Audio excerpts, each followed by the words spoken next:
Hello and welcome to another PCSAchieve screencast with myself, Richard Uffanell, Vice Principal here at Priory Community School.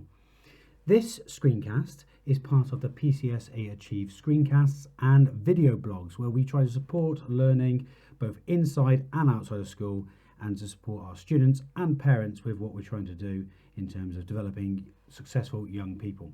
This screencast is about dual coding, and I'm going to move quickly on to the first screen, which is provided to us by one of our partners, GCSEPod, and we use various pieces of software to support learning both in school and outside of school. Our Year 11s are using a lot of GCSEPod at the moment. I'm really pleased to say that the current Year 11s of 2018 are the current highest users of GCSEPod in the entire south of the UK. A huge achievement and well done to all involved.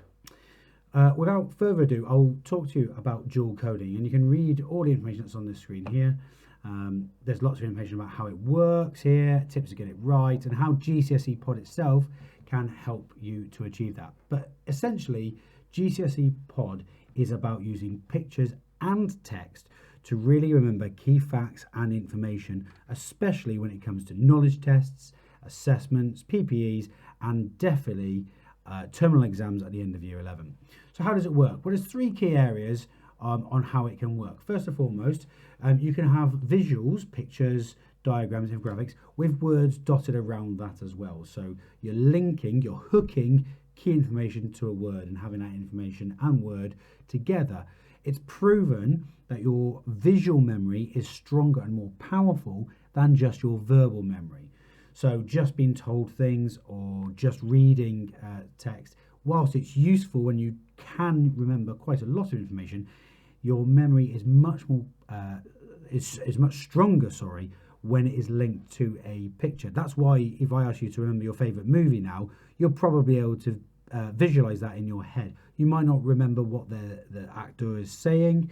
You might do, but that is because it's linked to the scene and the picture and the story that's behind that. So that's where a lot of the research will come from. What is really very useful to do is explain in your own words. Now, what I mean by this is the following. So you'll have a piece of text or notes from lessons or revision.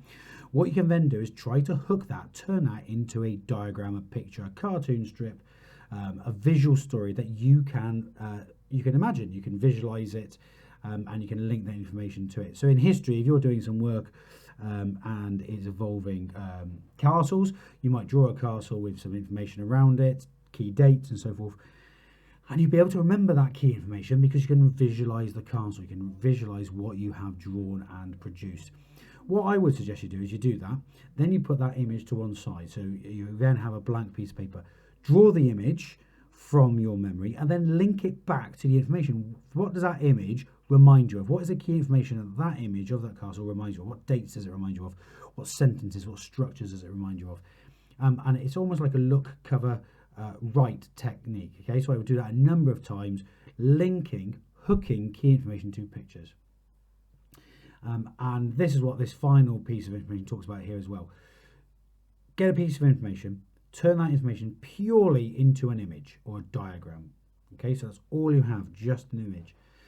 Draw that image and link it to that knowledge. Put all that information again to one side. Have nothing in front of you apart from a blank piece of paper. Now draw that image, okay, and next to it, use that image to be able to recall the knowledge that is linked to that picture or diagram. Absolutely key and really powerful to developing your knowledge and your recall using your visual memory. So there's various techniques you can use here, diagrams and infographics, timelines, but for me, cartoon strips are absolutely are really powerful, a really powerful tool, because you can have a strip of information, a cartoon of information, pictures of certain aspects, and you could probably be able to link your knowledge, your retrieval and recall of information back to this cartoon strip. As I mentioned at the beginning, GCSEPod have produced this document, so I want to make sure that I give them the credit they deserve. And here there are some key bits of information on how GCSEPod can help support certainly dual coding, but certainly in revision and preparing for further exams as well.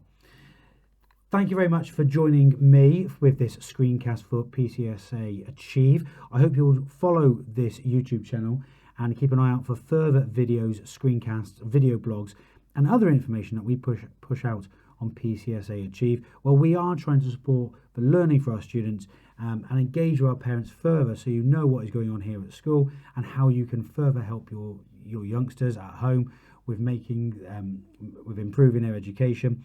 And by working together as an academy with yourselves at home, we really want the very best outcomes for our young people and make sure they have a really successful time here at the school. Thank you very much for joining me, and please join me again in the future for further PCSAchieve screencasts and video blogs.